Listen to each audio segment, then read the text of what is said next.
guess who my favorite commander from the Fallout precons are? No, it's not the soda hippie. No, it's not this nerd. And no, it's not the people who took veganism just a bit too far. It is, in fact, me, Frank Horrigan. That's who. United States Secret Service. Agent Frank Horrigan is the final boss for Fallout 2, and a very imposing figure, as evidenced by this screen capture from the game. Luckily, Agent Frank Horrigan in the Magic the Gathering environment is much more agreeable than his surly video game counterpart, and will be more than willing to head up your commander deck. Agent Frank Horrigan is an 8/6 mutant warrior that costs a whopping 7 mana, 1 black, 1 green, and 5 generic. It has trample and indestructible, though only if it attacked this turn. And whenever it enters the battlefield or attacks, proliferate twice. Now before we get to the deck list, if you have a suggestion for the deck, feel free to leave it in the comments below. My way of deck building is just one of many ways, and I love seeing everyone else's tech. So how are we building for Frank the Tank? Well, it starts with the ramp. Time for talking's over. Agent Frank Horrigan costs a lot of mana, so we're going to need good ramp and lots of it. I start with 3 visits, Nature's Lore, Farseek, and Rampant Growth, which, let's be real, are all more or less the same card. Only slightly less like the previous cards are Edge of Autumn and Secure a Tribelder. Edge of Autumn is going to get us a land in the early game, and then in the late game draw a card for sacrificing a land, where hopefully we already have a ton of land out. Secure a Tribelder is one of the 2 creatures I run in this deck, and there's a good reason for that, which we'll get to later. Cultivate, Kadama's Reach, and They Went This Way are 3 mana ramp. They will also get you an additional card, with Cultivate and Kadama's Reach getting you a basic land into your hand, and They Went This Way will get you a clue, which will get you a random card eventually. There are tons of 3 mana land ramp that you could use here, so pick what you want. I would say probably the best is Wood Elves, since they can get the dual lands and the land comes into play untapped, but I'm testing if the clue is better than the upside of Wood Elves, and I want to run a card they haven't used before. Skyshroud Claim and Ranger's Path are 4 mana ramp that will get Agent Frank Horrigan onto the battlefield on turn 5. Like the 3 slot, there are a few land ramps at 4 mana that can swap for Ranger's Path, so feel free to choose your favorite. You could also run something like Sisay's Ring, I guess, but you really don't want any artifact ramp, and we'll explain a bit more about that later. For now, we need to focus on getting Agent Frank Horrigan into play, and most importantly, keeping him there. This is none of your affair. Turn around and walk away. We're going to keep Frank in his Magnum Dong and play as best we can. I run a package of small mana value instants that will give Frank hexproof and a little bit more. Ranger's Guile and Blossoming Defense are both 1 mana instants that will give Agent Frank Horrigan hexproof and a little buff. Heroic Intervention will protect all your stuff. It is a very good card, and that's about all I need to say about Heroic Intervention. Gaia's Gift and Snakeskin Veil will protect your Secret Service agent, but they will also give +1/+1 counters, which means that Agent Frank Horrigan's Proliferate will be able to work on itself. Now is a good time to mention that Gaia's Gift will give Indestructible, which seems redundant for Agent Frank Horrigan. But it's important to remember that the Indestructible on the commander itself only happens after the card has been declared as an attacker. All these protection spells are generally meant to be used on your opponent's turn, or before your attack phase, like during your upkeep or draw step, just in case your opponents try something clever. I also run Infuse with Vitality, Not Dead After All, and Feign Death. These won't protect Agent Frank Horrigan technically, but they will return him to play if he dies. Now per the rule 700.4 of the comprehensive rules, dies means is put into a graveyard from the battlefield, so you will need to not return the commander to the command zone if it dies. These are a bit better in some ways than the hexproof stuff, because Agent Frank Horrigan returning to the battlefield means you get another trigger of its Proliferate too. However, these are much worse against exile effects like Path of Exile or Swords to Plowshares, where your commander never hits the graveyard at all. And I run 2 pump spells starting with Stonewood Invocation.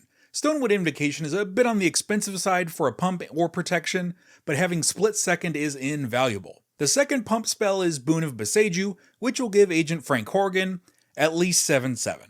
Okay, at this point I should say that I really wanted to run Berserk here, because it's an old card, it's a niche card, and I'm old and kind of niche. You can get a Secret Lair version for under 20 bucks, but I really wanted the OG art one. And compared to what Boon of the Boseiju does, I mean, it is kind of clever to use on Agent Frank Horrigan's indestructibleness after an attack to counterattack the negative effect of Berserk, but I think that's a little bit too cute. Berserk would give your commander +8/+0 and trample for 1 mana. Boon of the Besieger will give you at least 7/7 and can be used actually pretty well defensively. Ultimately, it'll be your call, but this is the choice I actually spent a lot of time thinking about.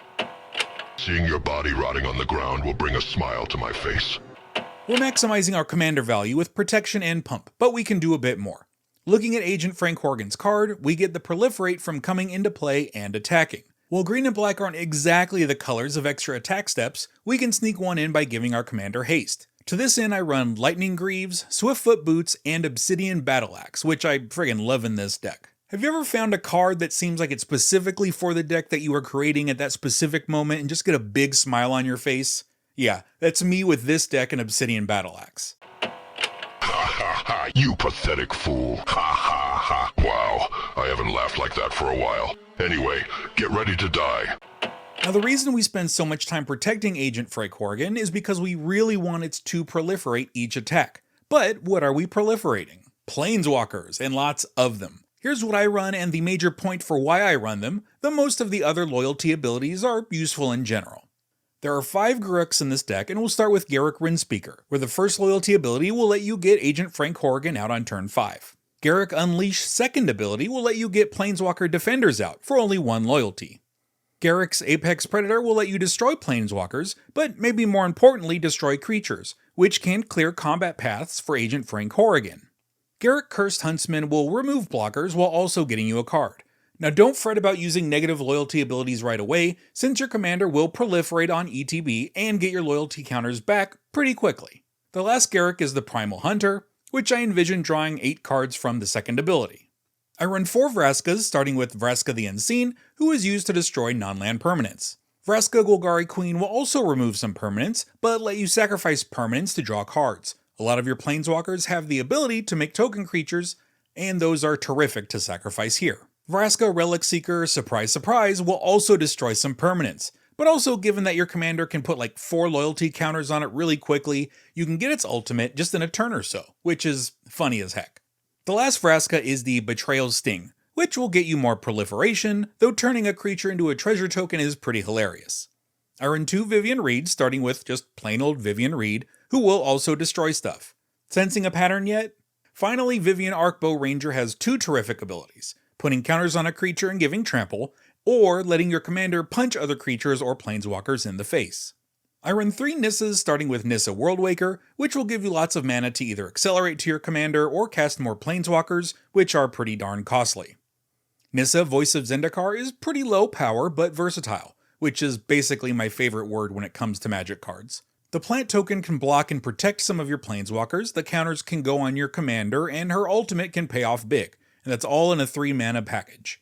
Nissa of Shadowed Boughs is great to bring Agent Frank Horrigan out of the graveyard, then put counters on it right away and then get more counters from its own ability. This is one of those occasions mentioned before where sometimes it's okay to let your commander die and go to the graveyard. I run 2 Lilianas and 1 Professor Onyx, although I assume they are not related. The important part of Professor Onyx is the second loyalty ability, clearing the board of any big threats. Liliana Dreadhorde General will eat a bunch of creatures, removing threats to your planewalkers and clearing the battlefield for your commander. Liliana of the Veil seems fun since you can get her ultimate in 1 turn with some help from Agent Frank Horrigan, but it's probably replaceable and one of the weaker planeswalkers I run in this deck. I run 2 Wrens, starting with Wrenn and 7, which is actually really useful in a lot of situations, drawing more lands, playing more lands, or making giant treefolk. Wrenn and Realmbreaker will help smoothing mana, and it allows a bit more utility lands into the deck, but the second loyalty ability is a great way to draw into more planeswalkers. I run 2 Ob Nixiluses, starting with Ob Nixilis Reignited, which will destroy creatures. Ob Nixilis the Hate Twisted is useful to get some chip damage on the table, but more importantly, you can target your own creatures with the ability to destroy a creature and draw 2 cards. Another good target for all those token creatures your Garruks are probably going to make. After that, it's all singleton planeswalkers. Arlen Voice of the Pack will make buff wolves, as well as buff your wolves from Garruk. I mostly run this because I have the anime version and I hate myself. Freyalise Llanowar's Fury will destroy enchantments or artifacts. Also, making Llanowar Elves isn't insignificant either, as they'll ramp you into an Agent Frank Horrigan a turn early, or help pay off some of the commander tax from having to repeatedly cast your commander. Zhanyang Yu Wildcrafter will put +1/+1 counters on your commander to let the proliferation party begin. but it can also turn your random wolves or plant tokens and whatnot into ramp. Tefashsat Doom of Fools is a good draw engine, with a game-winning ultimate. Soren Markov will make target opponent's life total 10. Yep, that's it. Karn Liberated will exile anything and everything, and the last Planeswalker, Yugen the Spirit Dragon, will exile almost anything and everything. Your ride's over, Muty. Time to die. Now, we've been doing a lot of destroying, and we will continue to do so. Golgari has great interaction, and we're going to run some of it. Assassin's Trophy, Putrefy, and Casualties of War are all classic Golgari removal staples. We're going to go over the wipes in the deck, which there are a good amount of, and for good reason. This is the real strength of the deck. Remember when I pointed out earlier how few creatures and artifacts we run in the ramp section? It's because our wipes will destroy everything but the things we have. Here, let me show you. So let's start with Pernicious Deed and Navinral's Disc. Both of these will destroy creatures, artifacts, and enchantments. Now, if you've paid close attention so far, you'll know that we run next to no artifacts, creatures, or enchantments, which means we are breaking the symmetry of all these wipes. Culling Ritual works similarly to Disc and Deed, since we don't really have any 2-mana value or less permanents in the deck. Bane of Progress is technically a creature, but the creature side is all bonus. It's mostly here for the artifact and enchantment wipe. Speaking of artifact and enchantment wipe, I run Creeping Corrosion, Reverent Silence, and Fade from History, which are all some form of mass enchantment and or artifact removal. I round out the wipes with Deadly Tempest, which is a good way to one-shot token players, and Necromantic Selection, which if played after your commander attacks, will destroy all creatures except your commander, with the added bonus of getting old Frank there an undead friend. Whatever. You were never anything more than a talking animal. Since I have a lot of mana ramp and mana fixers, I run a bit more utility lands than I might normally. Bajuka Bog and Pit of Offerings are lands that will help remove any graveyard shenanigans. Pit Offerings is really bad on the first couple turns of the game, so keep that in mind during your mulligan decision. Most people's graveyards aren't going to be filled with any kind of cards, so you could be looking at a really bad 1 or 2 land keep. Karn's Bastion is alternative proliferation, though I wouldn't depend on using this to carry your team to victory. Tyrite Sanctum, Llanowar Reborn, and Forge of Heroes will all get a counter onto your commander, letting the Proliferate action start without any other cards needed. The last utility lands are Wasteland and Volatile Fault to take care of any pesky lands, and I'm pretty sure Strip Mine is just better than Volatile Fault, but I like giving newer cards a shot in place of established staples, so here we are. You aren't going anywhere from here. Now finishing off the deck is the Mana lands, and I run 12 Golgari producing lands. Feel free to use the best ones you have available. I also run a Temple of the False God, and no, this is not a precon. I feel with all the land ramp, the condition for this should be met more often than not, so I'm giving it a chance. I then run 8 forests and 6 swamps. And now I give you death.